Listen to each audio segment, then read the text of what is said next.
অন্যান্য দিনে জগদীশের চায়ের এই দোকানটিতে বেশ ভিড়ভাট্টা থাকলেও আজ তেমন একটা খদ্দের নেই।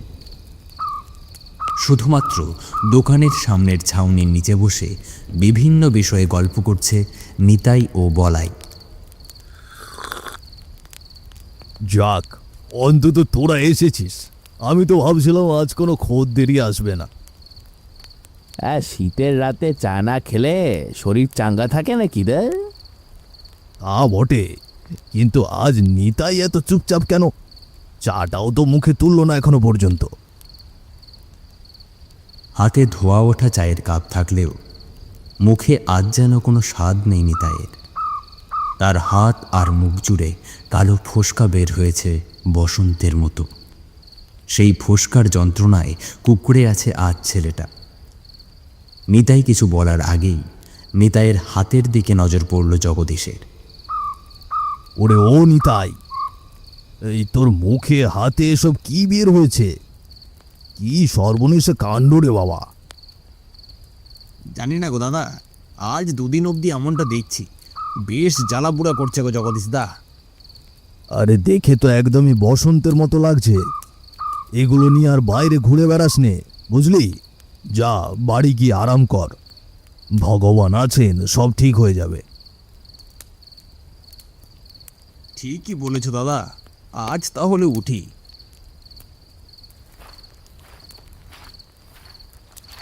জগদীশের কথা শুনে এক মুহূর্ত সেখানে দেরি করল না নিতাই।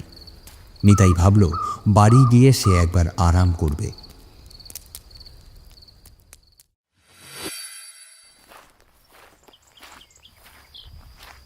সকাল সকাল সবেমাত্র দোকানের ঝাঁপ খুলে দাঁড়িয়েছে জগদীশ। ঠিক এমন সময় হন্তদন্ত হয়ে জগদীশের দোকানের সামনে এসে দাঁড়ালো বলাই।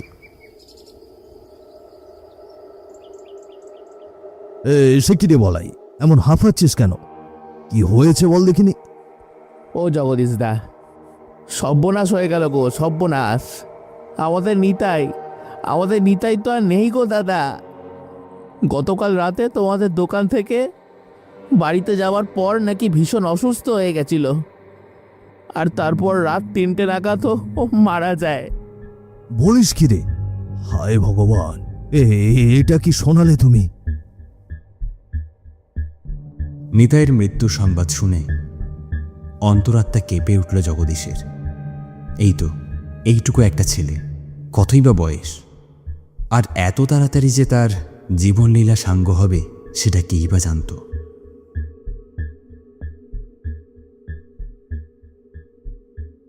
নিতাইয়ের মাটির বাড়ির উঠোনের মাঝখানে শুইয়ে রাখা হয়েছে নিতাইয়ের নিথর দেহখানা। সাদা কাপড়ে মোড়ানো লাশটা যেন ভারী করে রেখেছে পুরো উঠোনটাকে। আর ঘরের ভেতর থেকে বিলাপের সুরে কান্নার আওয়াজ ভেসে আসছে নিতাইয়ের মা সাবিত্রীর। ওরে নিতাই রে, এত তাড়াতাড়ি তুই তোর মাকে ছেড়ে কোথায় চলে গেলি রে বাবা? মাকে যে একেবারে একা করে দিয়ে গেলি।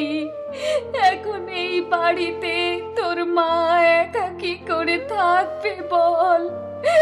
ও বাবা রে, কেন গেলি তুই? আয় ঠাকুর, কি করলে তুমি, কি করলে?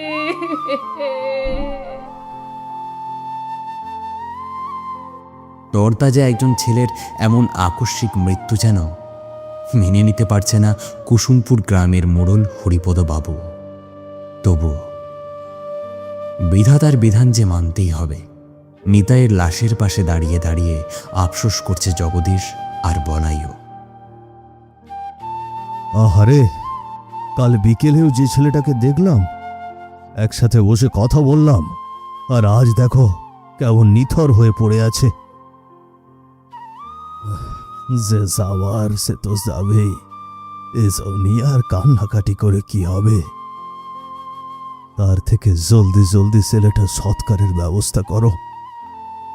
অসহায় ছেলেটা কতই না কষ্টে বড় হয়েছিল, কে জানতো এত জলদি ভগবানের প্রিয় হয়ে যাবে।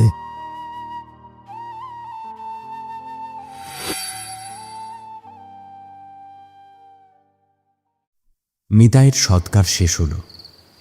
পেরিয়ে গেল 20টা দিন। এবার পুরো গ্রামে শুরু হলো নির্মম এক ঘটনা। অজানা এক ভাইরাসে গ্রামের প্রায় অর্ধেক মানুষই মৃত্যুবরণ করেছেন। যারা বেঁচে আছেন তারাও সেই ভাইরাসের আক্রান্ত অবস্থায় কোনোভাবে মৃত্যুর প্রহর গুনছেন। সেদিন নিতাইকে যারা যারা দাহ করতে শ্মশানে গিয়েছিল, এক এক করে তাদের সকলেরই শরীরে দেখা দেয় সেই অজানা রোগ। ধীরে ধীরে পুরো গ্রামটি গ্রাস করে নিল ভাইরাসটি। গ্রামের এই মাথা থেকে ও মাথা পড়ে রইল শুধু মানুষের মৃত নিথর শবদেহ, কারো উঠোনে, কারো বা বাড়ির ভেতর। মাঠ ঘাট খালবিল থেকে শুরু করে চারিপাশে শুধু লাশের গন্ধ আর মৃতদের আর্তনাদ। কোথাও আবার খড়ের গাদার মতো স্তূপ হয়ে রইল লাশের বহর। লাশগুলো দাহ করার মতো অবশিষ্ট একটি মানুষও জীবিত রইল না কুন্তি গ্রামে। পাশের গ্রাম বা শহরের কেউ এই গ্রামে প্রবেশ করার বিন্দুমাত্র সাহস পেল না, কারণ এই ধরণীতে আছে সকলের মৃত্যুর ভয়।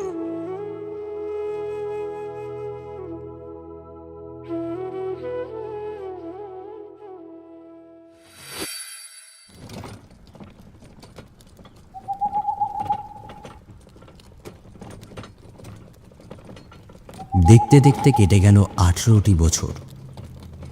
সাল এখন 2006।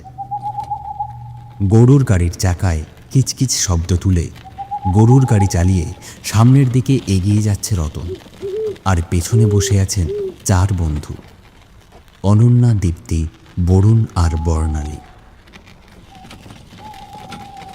হ্যাট হ্যাট হ্যাট হ্যাট, যা রে বাবা, যা যা এখান থেকে, যা যা। নিঃশব্দে সামনের দিকে এগিয়ে চলেছে গরুর গাড়িটি। শহর থেকে বরুণের গ্রামের বাড়িতে বেড়াতে এসেছিল তারা। রাতের বেলা গরুর গাড়িতে করে শহরে ফেরার অভিজ্ঞতা নেবে বলেই সন্ধ্যা নাগাদ বাড়ি থেকে রওনা হয়েছে তারা 4 জন।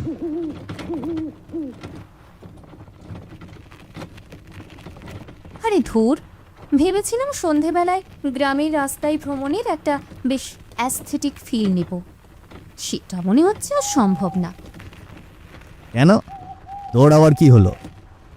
বলি, এটা কোনো অ্যাডভেঞ্চার হলো? কোনো ফিলই পাচ্ছি না। নেই কোনো ভূত, কোনো রহস্য, কিচ্ছু নেই। আমাদের গ্রাম থেকে 2টি গ্রাম পর একটি গ্রাম আছে, নাম তার কুন্তিপুর। গ্রামের বয়স্ক মানুষদের থেকে শোনা যায় যে সেই গ্রামে নাকি সব কিছু রহস্যময় এবং ভৌতিক। শুধু রহস্য নাই বাবু, ভয়, আর কাঁপানো ভয়। হ্যাট হ্যাট হ্যাট হ্যাট। বরুণের কথা শুনে কিছুটা চমকে উঠল দীপ্তি আর অনন্যা। কি এমন আছে সেই গ্রামে যে সকলেই সেই গ্রামকে ভয় পায়?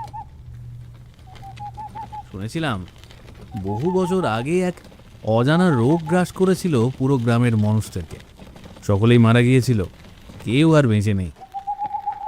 একদম ঠিক কইছেন বাবু। সে কি এমন নির্মম ঘটনা? তবে তো আমাদের একবার সেই গ্রামে যাওয়া প্রয়োজন। হতেও তো পারে যে ভাইরাসের ভয় দেখিয়ে কিছু মানুষ সেই গ্রামটিকে ভোগ করছে, অথবা অপরাধমূলক কোনো কাজ করছে। এই চল না, আমরা সকলে মিলে সেই কুন্তিপুর গ্রামটা দেখে আসি। চল না। তা তুই ঠিক বলেছিস, যাবি বলছিস? বাবু, ভুলেও সেই পথে পা বাড়াবেন না, জীবিত ফিরতে পারবেন না কিন্তু। তোমাকে কুন্তিপুর গ্রাম অবধি যেতে হবে না, তুমি আমাদের তার আগের গ্রামে নামিয়ে দেবে, বাকিটা আমরা দেখে নেব। ভাড়া পাবে 4 গুণ।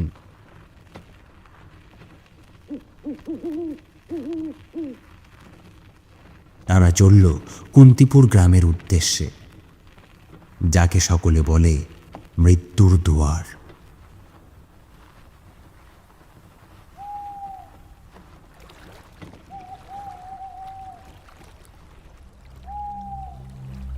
ঘাটের চারপাশে কোনো মানুষ নেই, কোনো লোকালয় নেই, নেই কোনো নৌকা। শুধু আছে নদীর গা বেয়ে আসা ঠান্ডা হাওয়া, আর তার আছে নীরবতা। সেই শুনশান ঘাটের ধারে দাঁড়িয়ে আছে দীপ্তি, বরুণ, অনন্যা আর বর্ণালী। নদীর নাম কড়াইডাঙ্গার নদী। শান্তিনগর গ্রাম থেকে নদীটি পার করলেই কুন্তিপুর গ্রাম। আরে নদীতে তো মাঝি দূরের কথা, একটা পোকাও দেখতে পাচ্ছি না। হ্যাঁ রে, নদীপথ ছাড়া কি আর অন্য কোনো পথ নেই? না, এটি একমাত্র পথ বলতে পারিস। অভিশপ্ত গ্রাম বলে সকলেই কুন্তিপুর গ্রামের সাথে সমস্ত যোগাযোগ ছিন্ন করেছে। বেশ কিছুক্ষণ দাঁড়িয়ে থাকার পর তারা লক্ষ্য করল ওই দূর থেকে একটি টিমটিমে আলো তাদের দিকে এগিয়ে আসছে। আমায় ভাসাইলি রে, আমায় ডুবাইলি রে, অকুল দরিয়ার বুঝি কুল নাই রে। ও আমায় ভাসাইলি রে, আমায় ডুবাইলি রে, আকুল দরিয়ার বুঝি কুল নাই রে। তারা ভালো করে লক্ষ্য করে দেখল সামনের দিক থেকে গান গাইতে গাইতে এগিয়ে আসছে একজন মাঝি তার নৌকা নিয়ে। ওই তো একটা নৌকা আসছে।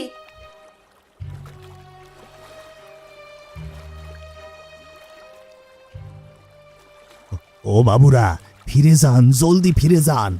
কুন্তিপুর গ্রাম একখানা মৃত্যুপুরী। ও মাঝি কাকা, বহু দূর থেকে এসেছি গো আমরা, আমাদের একটু নিয়ে যাও না। সেই কখন থেকে একটা নৌকোর জন্য আমরা অপেক্ষা করছি।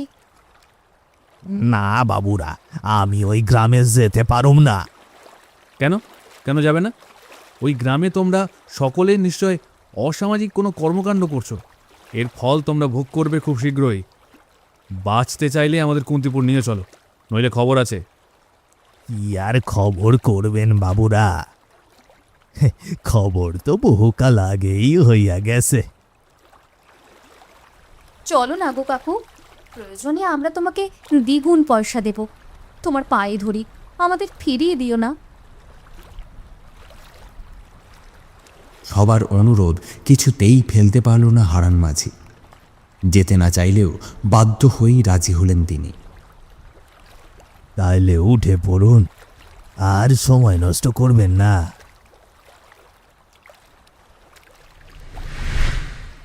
নৌকাটি চলতে শুরু করল কুন্তিপুর গ্রামের উদ্দেশ্যে।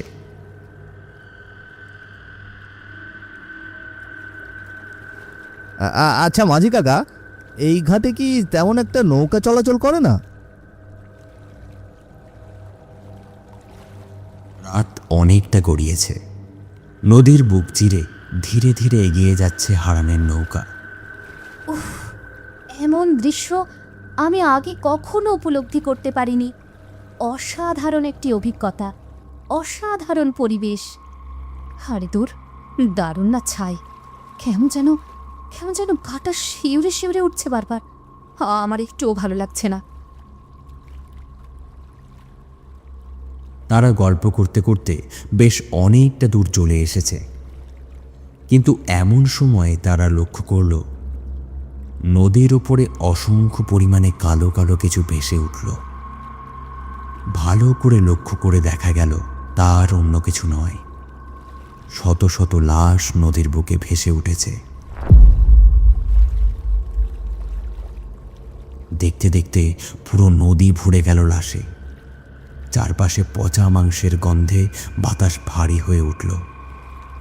এবার তারা ভয়ে জড়সড় হতে শুরু করল। এই প্রথম যেন ভয় পেল তারা। ওরে বাবারে, এসব কি? মাগো কি ভয়ঙ্কর! কত বড় পড়েছি! যাসনি। এবার হলো তো।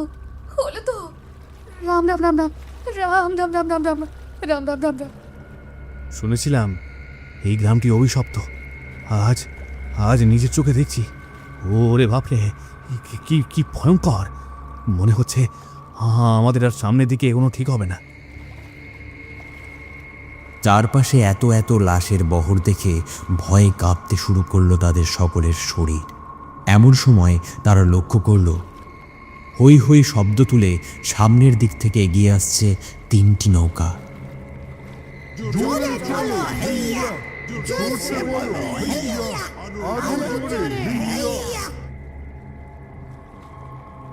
ওই যে ওই যে ওই যে ওই দিক থেকে মনে হচ্ছে আরো নৌকো আসছে। এইসব কি বলছে রে? আমি তো কিছুই বুঝতে পারছি না। নৌকাগুলো যতই তাদের দিকে এগিয়ে আসে ততই যেন ভয় বৃদ্ধি পেতে শুরু করে তাদের মনে। মুহূর্তের মধ্যেই হারানের নৌকার চারপাশে এসে ভিড় করল দূর থেকে আগত সেই নৌকাগুলো। তোমাদের সাহস তো দেখছি কম না। তোমরা কোন সাহসে এই মরা নদীতে এসেছ? তবুও আবার এই ভরা রাত বিরেতে।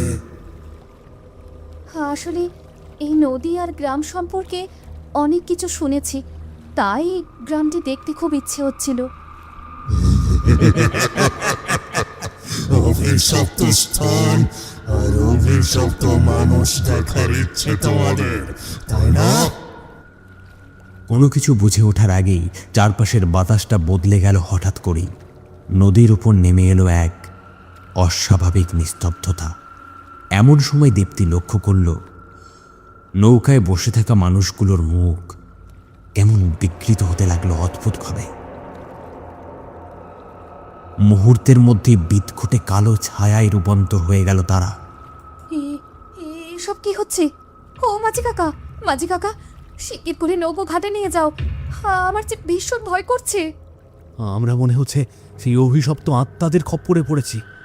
হ্যাঁ, বলিস কি? এখন আমাদের কি হবে?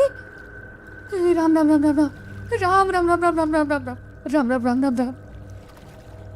কালো ছায়াগুলো লাফিয়ে লাফিয়ে এসে পড়ছিল হারানের নৌকায়। সর্দার, ওদের কোনো ক্ষতি করো না। ছোট বাচ্চারা বুঝতে পারেনি। ছেড়ে দাও, তোমরা চলে যাও। ওরা কোনো খারাপ মানুষ নয়। আমাদের নজরে যারা একবার আসে তাদের আর কোনো নিস্তার নেই। তুই সরে যা হারান, আমাদের কাজে বাধা দিস না। আমি বলছি ওদের কোনো ক্ষতি করবে না তোমরা। যদি আমার কথা না শোনো তাইলে তোমাদের জানা আছে আমি কি করতে পারি। সর্দার বলে রেহাই পাবে না কিন্তু। সকলে ঝাঁপিয়ে পড়ে নদীতে, জলদি, আর দেরি করা যাবে না। চারপাশে এমন ভয়ঙ্কর লাশ আর কালো ছায়া দেখে নিজেদেরকে বাঁচানোর শেষ অস্ত্র হিসেবে নদীতে লাফিয়ে পড়ল তারা 4 জন।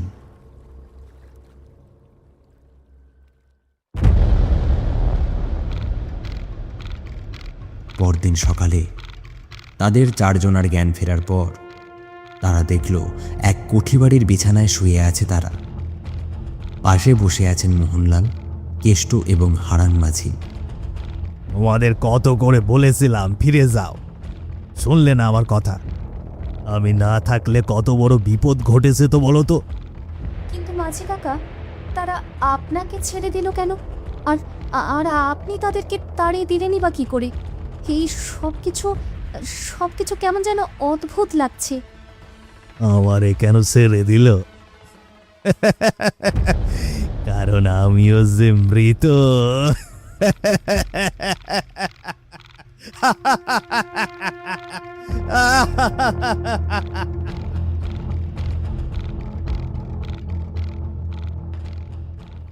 হাসতে হাসতেই হাওয়ায় মিলিয়ে গেল হারান মাঝি।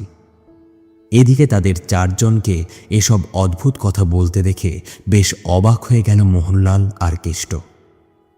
কি বাবারা, তোমরা কার সাথে কথা বলছো? আমরা ছাড়া তো এখানে আর কেউ নেই। আমরা তো হারান মাঝির সাথে কথা বলছিলাম এতক্ষণ।